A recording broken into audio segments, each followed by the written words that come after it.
প্রিয় শিক্ষার্থী বন্ধুরা, আশা করি তোমরা সবাই ভালো আছো। তোমাদের পরীক্ষা কেমন হচ্ছে অবশ্যই তোমরা কমেন্টে জানাবে।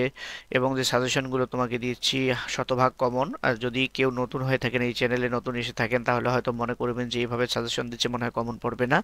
এর জন্য তোমরা যে আগের পরীক্ষাগুলো হয়ে গেছে সেই পরীক্ষার সেই সাজেশনগুলোর কমেন্ট বক্স চেক করো, দেখবা ইনশাল্লাহ কি রকম কমেন্ট পড়েছে এবং কারা কমেন্ট করেছে। তার আগে কথা হচ্ছে যে সাজেশন কমন পড়তে হলে অবশ্যই কথাগুলো শুনতে হবে। এই যে সাজেশনটা, এটা আমি তৈরি করেছি ইমতেহান গাইড থেকে। তোমরা যদি কেউ ফাতা গাইডের এসে এই সাজেশন দেখো, এর এইভাবে পড়ো, পরীক্ষায় কমন আসার সম্ভাবনাটা খুব কম থাকবে, কারণ হুবাহু হয়তো সব নাও মিলতে পারে, হয়তো তোমাদের গাইডের সাথেও নাও মিলতে পারে। তো এখানে আমি ইমতেহান গাইড থেকে যেহেতু সাজেশনটা তৈরি করেছি, যাদের ইমতেহান গাইড তাদের সাথে শতভাগ তৈরি মিলবে, 100 ভাগ মিলবে তাদের। তো প্রত্যেকটা ভিডিওর শুরুতে কিন্তু আমি বলে দেই কোনটা কোন সাজেশন থেকে আমি তৈরি করেছি, সেটা কিন্তু আমি বলে দিই। তো কথাগুলো না শুনে তোমরা সবাই যদি দেখে উল্টাপাল্টা গাইড পড়ো, এক একজন এক একটা গাইড পড়ো, কিন্তু দেখা যাচ্ছে যে ইমতিহানের সাজেশন দিছি, তোমরা ফাতা যারা পড়ো তারা দেখতেছো কমন আসার সম্ভাবনা খুব কম। এই জন্য কথাগুলো শুনবে, শুনে তারপরে ভালোভাবে দেখবে। যেহেতু উত্তর সহ দিচ্ছি, তোমাদের ঝামেলাটা খুব কম হবে, সেহেতু ভালোভাবে সাজেশনটা কথাগুলো শুনে সাজেশনটা দেখবে এবং সেই অনুযায়ী পড়বে, ইনশাল্লাহ শতভাগ কমন থাকবে। তো চলুন শুরু করতেছি তোমাদের অর্ধবার্ষিক পরীক্ষা 2025-এ দাখিল নবম শ্রেণীর আকাইদ ও ফিকা। তো শিক্ষার বন্ধুরা, প্রথমে তোমাদের আকাইদ অংশ থেকে একটি প্রশ্নের উত্তর দিতে হবে, আর একটি সাজেশনে প্রশ্নে আমি তোমাদেরকে সাজেস্ট করছি, এই প্রশ্নটা ভালোভাবে পড়বা, ইনশাআল্লাহ কমন পাবা। ইমানের হ্রাস বৃদ্ধি ঘটে কিনা, ইমানের হ্রাস বৃদ্ধি ঘটে কিনা এ বিষয়ে আলেমদের মতভেদ সহ বর্ণনা করো। এর আকাইদ অংশ থেকে তোমরা অবশ্যই প্রশ্নটা খুব ভালোভাবে পড়বা যারা ইমতেহান গাইড পড়ো। ফিকা অংশ থেকে তোমাদের দুইটি প্রশ্ন লিখতে হবে, আমি দুইটি প্রশ্নই তোমাদেরকে সাজেস্ট করব। একটি হচ্ছে পানি কত প্রকার ও কি কি, প্রত্যেক প্রকারের সংজ্ঞা সহ হুকুম বর্ণনা করো। এটা খুব ভালোভাবে পড়বা। আরেকটি হচ্ছে তহারত শব্দের আবিধানিক ও পারিভাষিক অর্থ কি, কোন কোন পানি দ্বারা তহারত হাসিল করা জায়েজ, কোন কোন পানি দ্বারা তহারত হাসিল করা না জায়েজ। তো শিক্ষার্থী বন্ধুরা, এই হলো তোমাদের ফিকা অংশ থেকে এই দুইটা প্রশ্ন খুব ভালোভাবে পড়বা। তাহলে তোমাদের আকাইদ অংশ থেকে একটা এবং ফিকা অংশ থেকে দুইটা লিখতে হবে, তো তিনটা প্রশ্ন। উসুলুল ফিকা থেকে তোমাদেরকে একটি লিখতে হবে, আর তাই একটি প্রশ্ন আমি তোমাদেরকে দিচ্ছি, খাস কাকে বলে, উহা কত প্রকার, কি কি, প্রত্যেক প্রকারের উদাহরণ সহ হুকুম বর্ণনা করো।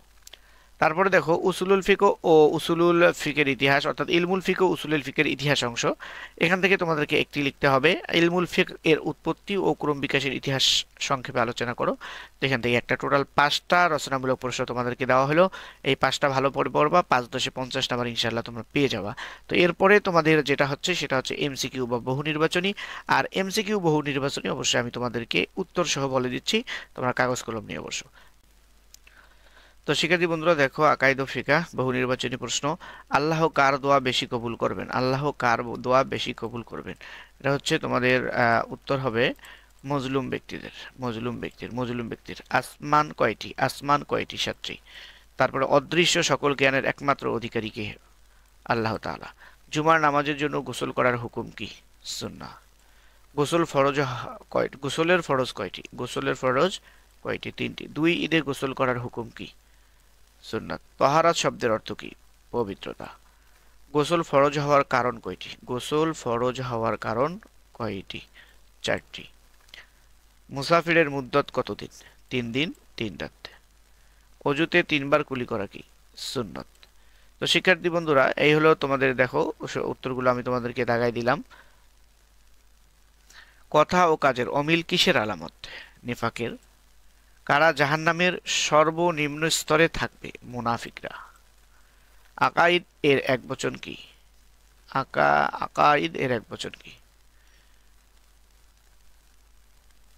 আকিদা। ঈমান অর্থ কি, বিশ্বাস। আকীদা সংক্রান্ত এলেম অর্জন করা কি, ফরজ। খেয়ানত করা কিসের আলামত, খেয়ানত করা কিসের আলামত, নিফাকের। কাকে তন্দ্রা বা নিদ্রা আচ্ছন্ন করে না, আল্লাহকে।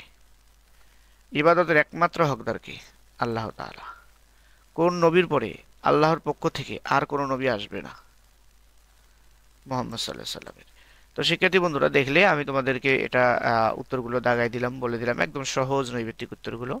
তারপরে দেখো তায়াম্মুমের নিয়ত করা কি, ফরজ। 5 ওয়াক্ত নামাজে আজান দেওয়ার হুকুম কি, সুন্নাত। পুরুষের সতর কোনটি,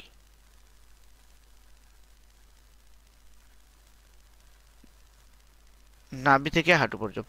পুরুষের সতর কোনটি, তাহলে এখানে দেখো তোমরা পুরুষের সতর কোনটি, এটি হচ্ছে তোমাদের যদি আমি বলি, পুরুষের সতর কোনটি, এটি হলো তায়াম্মুমের ফরজ। তায়াম্মুমে নিয়ত করা ফরজ। 5 ওয়াক্ত নামাজে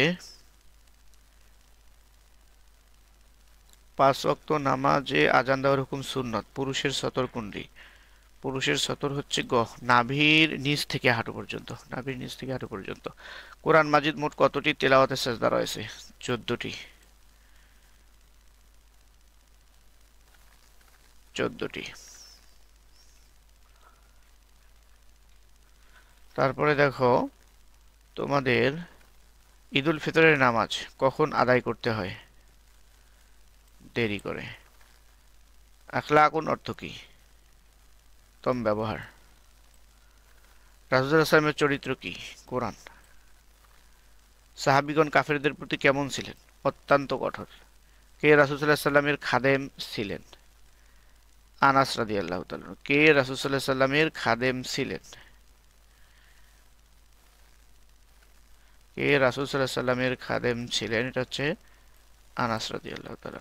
আখলাকে জামিদা অর্থ কি?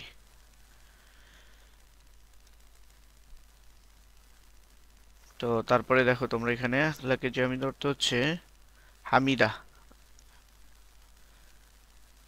উত্তম চরিত্র। উত্তম চরিত্র, উত্তম চরিত্র। তারপরে মুআমেলা অর্থ কি?